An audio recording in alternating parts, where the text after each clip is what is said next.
We begin with the fight for the middle class. MSNBC political analyst David Corn is Washington bureau chief for Mother Jones Magazine and the author of the book Showdown. Robert Costa is with National Review. Gentlemen, today the president tried to turn the conversation from the disappointing jobs numbers on Friday to a message of tax fairness.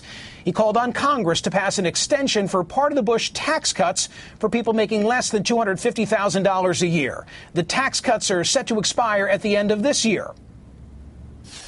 We all say we agree that we should extend the tax cuts for 98% of the American people. Right? Everybody says that. The Republicans say they don't want to raise taxes on the middle class. I don't want to raise taxes on the middle class. So we should all agree to extend the tax cuts for the middle class. Let's agree to do what we agree on. Right? Let's not hold the vast majority of Americans and our entire economy hostage while we debate the merits of another tax cut for the wealthy. At the White House afterwards, Jay Carney took it a step further, saying the president would not sign any bill that came to his desk if it included the extension of the tax cuts on the wealthy. In a radio interview later, Mitt Romney accused the president of proposing a massive tax hike on job creators. What the president's proposing is therefore a massive tax increase on job creators and on small business. Small businesses are overwhelmingly being taxed not at a corporate rate, but at the individual tax rate.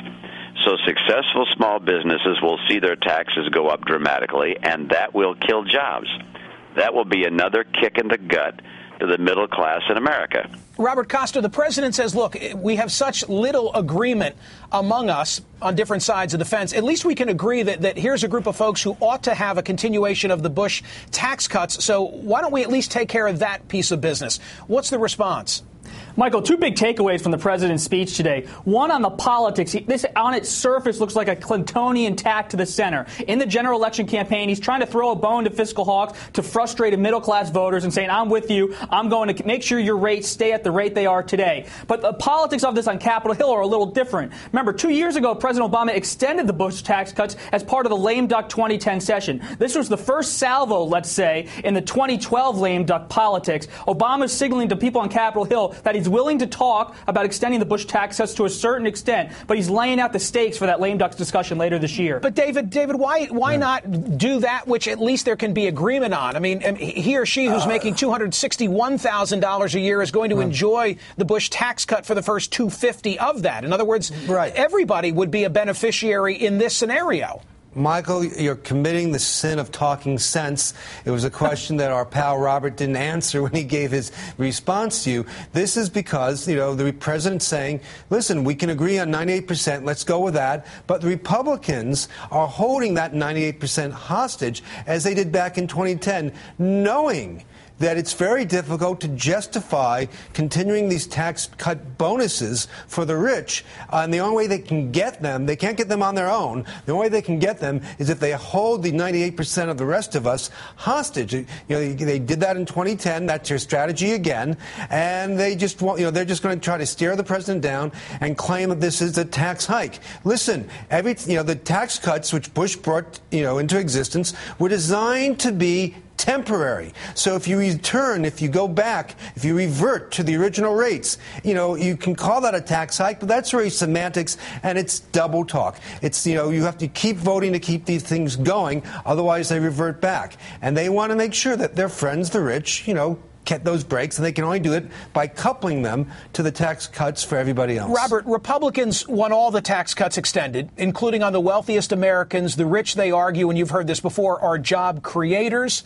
And the more money they have, the better it is for growth. Here was former Mississippi Governor Haley Barbour, as a matter of fact, on Morning Joe, making that point today.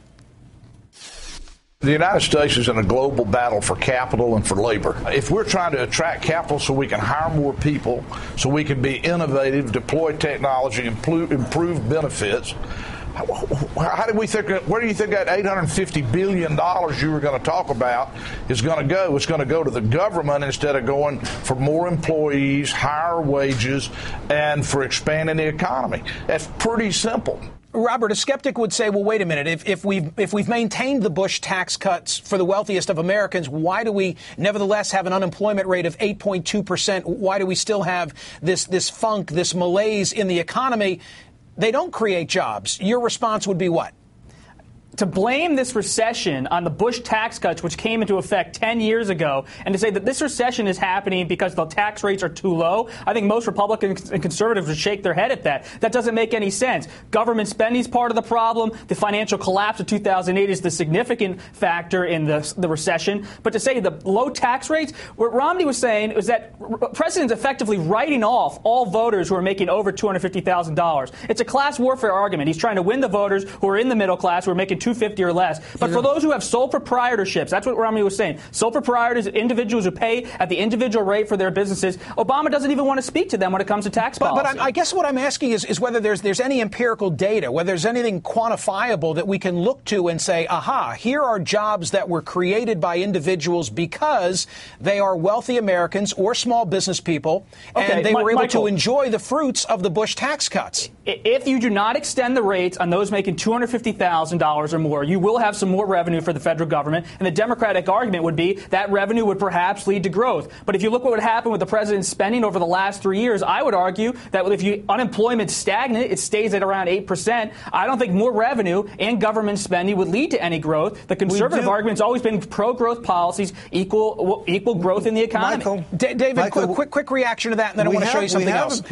We have empirical evidence. Look at the Bush years prior to the recession that occurred in the Bush years. You cut all those taxes on the, you cut those taxes and it didn't create a lot of growth. Look at the Clinton years. Clinton actually raised taxes on the high end, not in the middle class, but on the very high end, and you had growth through the Clinton years. Now, I'm not saying this is directly cause and effect, but what I'm saying is there is no empirical evidence that if you cut taxes on the rich, that jobs are created. It's not an article of policy. It's an article of faith. It's ideology. It's religion for the right. It's not. It's the not, Democratic religion for let me show you this. The Democratic message on taxes is not just about policy. It's also personal. President Obama's allies are ramping up calls on Governor Romney to release more of his past tax returns than he has.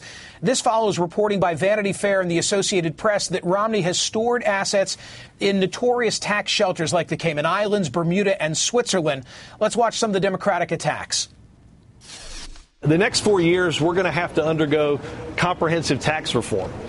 Is somebody who has sheltered their income taxes in Switzerland and the Caymans and Bermuda really somebody who's going to get under the hood and get us to a place of tax fairness? We need to know why he's got that money there. I'd really like to see Mitt Romney release more than 1 year of tax records, because there's been disturbing reports recently that he's got a Bermuda corporation, that a secretive Bermuda corporation that no one knows anything about, investments in the Caymans, investments in he's got a Swiss bank account. When it comes down to his Swiss bank account, there is just no way to explain it. Okay. You either get a Swiss bank account to conceal what you're doing, or you believe the Swiss franc is stronger than the American dollar. Robert Costa, financially smart, maybe for Romney as an individual, but boy, you'd have to agree, politically unwise for a guy who has known for years that he'd be running for president.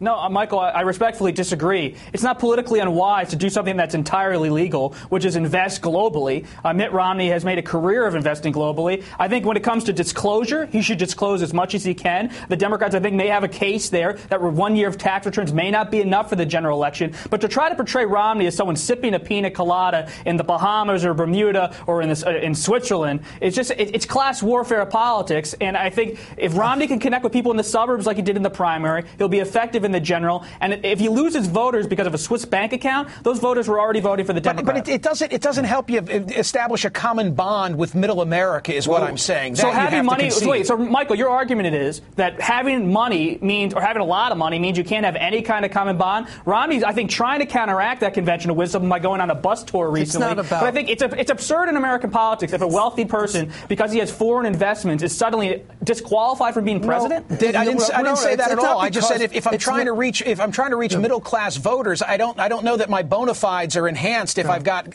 financial investments in the Cayman Islands. I want to show you guys something else. Over the weekend, Romney raised millions of dollars from wealthy donors in the Hamptons. One quote's getting a lot of attention today for sounding especially tone deaf. The L.A. Times' Maeve Reston caught up with one donor as she was heading into a fundraiser at the home of Revlon chairman Ron Perlman, and the woman said, quote, "I don't think the common person is getting it. Nobody understands why Obama is hurting them. We've got the message, but my college kid, the babysitters, the nails ladies, everybody who's got the right to vote, they don't understand what's going on. I just think if you're lower income, one, you're not educated. Two, they don't understand how it works. They don't understand how the systems work. They don't understand the impact."